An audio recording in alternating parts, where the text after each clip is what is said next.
And we're back. Okay, so I still can't remember the thing that I wanted to talk about, but there was something that came up in the video this morning that I really, really want to touch back on, because it was just this hilarious mental image. I posted this thing, it was either this morning or late last night, I don't know, time tends to blend together for me right now, about Felix and Locus, at the side of the pool, surrounded by ducklings, watching TV on the, watching the TV the size of a billboard. And I really want to point out that in this mental image I have, they're both still in their armor. Because I tend to just picture everyone in armor whenever I imagine them doing anything. And so I have to consciously say, okay, then they wouldn't be wearing armor in this situation, except that with certain characters you feel like they kind of would. I mean, like Wash, that whole eating inside his helmet thing, which, poor dork. It's really hard to reconcile Freelancer era Wash with the later version that we got to know first. And then you think about, what turned him from that, fun-loving and excited and trusting person into, the guy we know now. And that it just gets incredibly depressing, and you have to, lie down and cry for a while, because Wash has been through hell, man. And then if you headcanon Car Wash siblings, which I frequently do, because I love them, if you headcanon Car Wash siblings, everything about it just becomes 20% more painful. Oh, no wonder my leg hurts. So, yeah, this was Locus and Felix lying by the pool in their armor, surrounded by ducklings. At some point, one of them is going to put lotion on, and they're going to put it on their armor, because that was the mental image that my brain provided for me whenever I thought about that. It was like, oh, well, they're lying next to the pool in their armor, and then my brain was like, yeah, and they probably put lotion on their armor, too. Probably Felix. Trash. But yeah, also the post about Wash getting the Team Dad shirt, he puts it on over his armor, and I can't decide if anybody reacts to that. Like they... Oh, excuse me. Like they did the eating inside his helmet thing, or if they just roll with it, because they've all been wearing armor for so long. I don't know. I can't decide what's funnier. So I still don't know the other thing. I am so badly prepared. I was not expecting to have to record 2 videos today.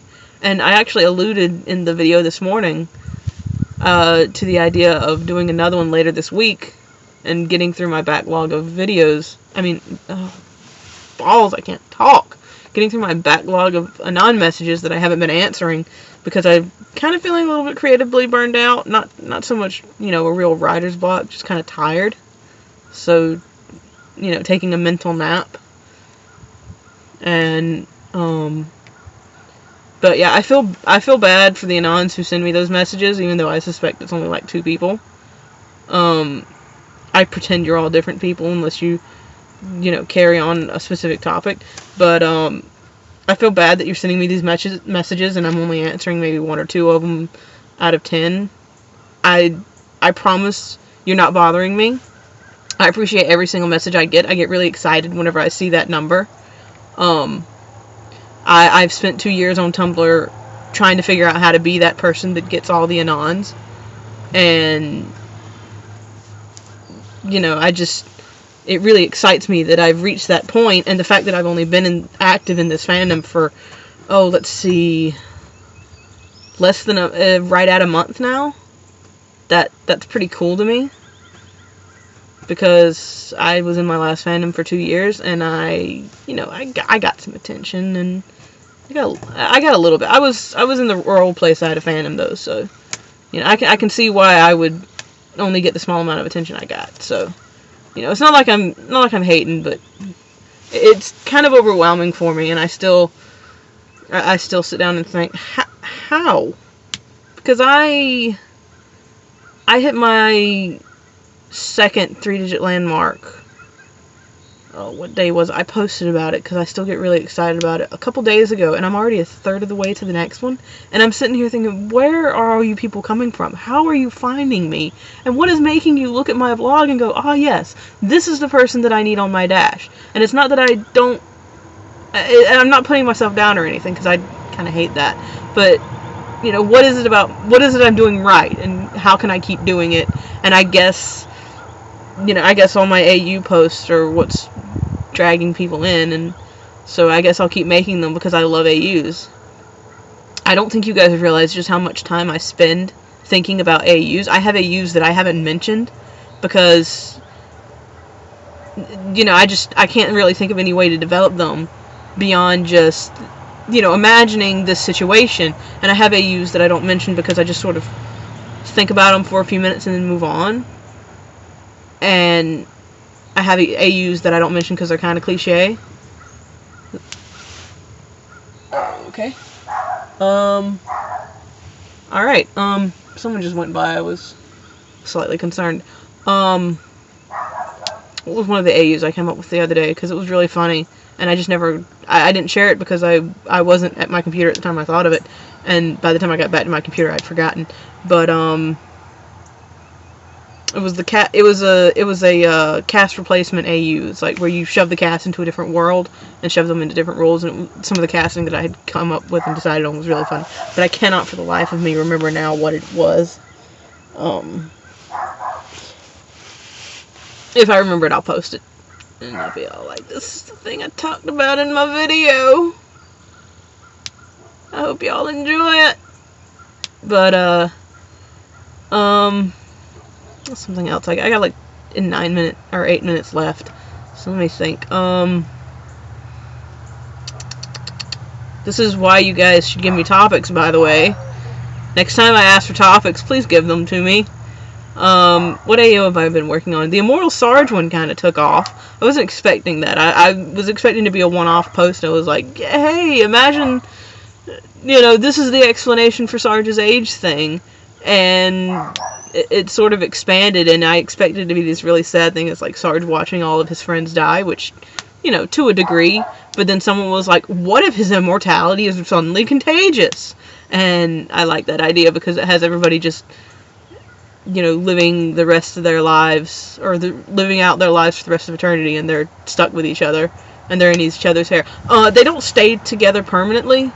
Some of them are better at, you know, being around each other constantly forever, and others are more like, I need a break from you idiots.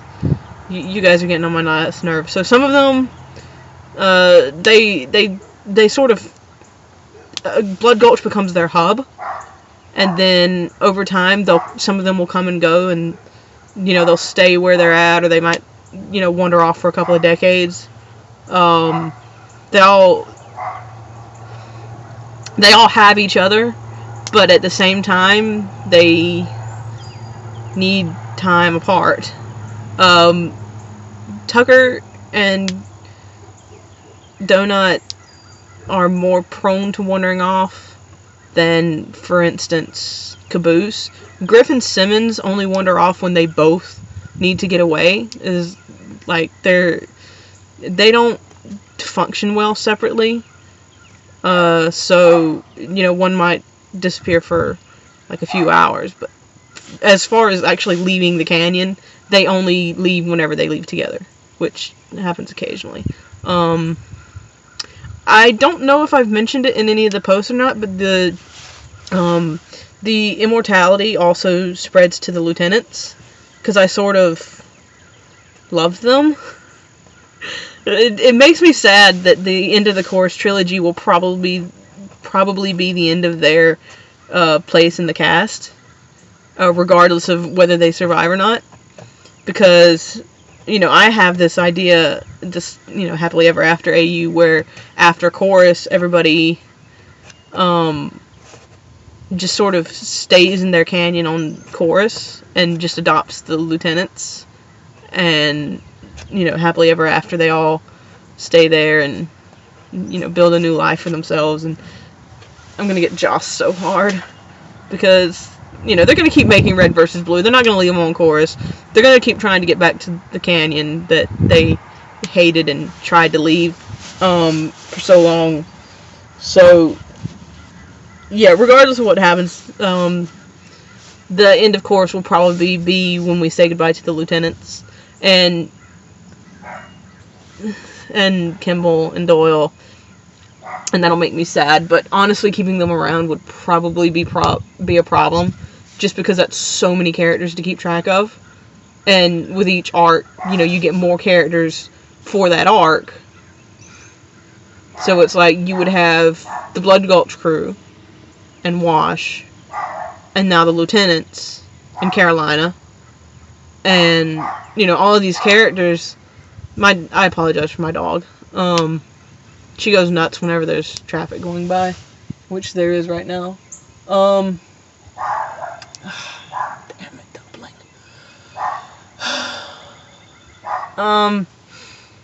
So many bad choices. So yeah, I'm not looking forward to the chorus arc ending, because I'm not looking forward to saying goodbye to the lieutenants. But I love how much I love how much Miles loves them, because when a writer loves a character as much as Miles clearly loves the lieutenants. Like, I was listening to the commentary on the season 12 DVD that I bought a couple weeks ago, and he was just gushing over them. And I love when a writer loves the characters that they've created, because you know that they're going to treat them right even whenever they're being mean to them. So, you know, Miles is probably my favorite at Rooster Teeth anyway, because he just gets so unapologetically enthusiastic about everything. It's like, I posted about it. It's like, I love this thing. The rest of the world needs to know just how much I love this thing. And I keep calling him a pancake in my head, and I've lost track of how many pancakes I've referred to him as. So he's rapidly replacing Matt as my favorite Rooster Teeth employee. But, you know, Matt's always going to have a special place in my heart, because I love voice acting. It's like, I have this, you know, great amount of admiration for voice actors. And Matt can carry on an entire conversation with himself without faltering or missing a beat. And you can tell that, you know, the voices are very distinct.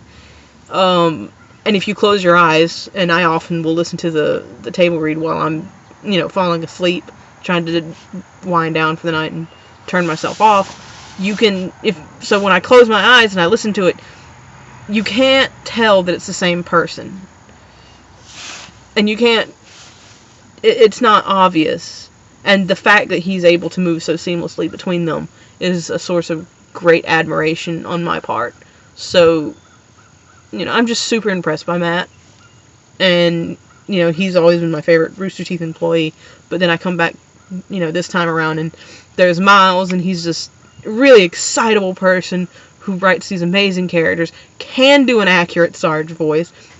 I did not realize that was him doing that shotgun thing until I went and watched the video, and was like, that's not Matt? I thought that was Matt. So, you know, I don't want to be morbid, and heaven forbid anything ever actually does happen, but if anything did happen to Matt, at least we could still have Sarge around. It wouldn't be quite the same, but, you know, that's pretty, that's a terrible thing to think about. I'm getting really close to the 15-minute mark, so I'm gonna close out the video. Thanks for watching. If you watched through both of these, then, you know, my heartfelt thanks. If I figure out how to split the other video, I'll post it at some point. I might do another video again later this week and see if I can actually clear out some of my backlog, because I have so much of it. And I'll see you guys around. Bye-bye.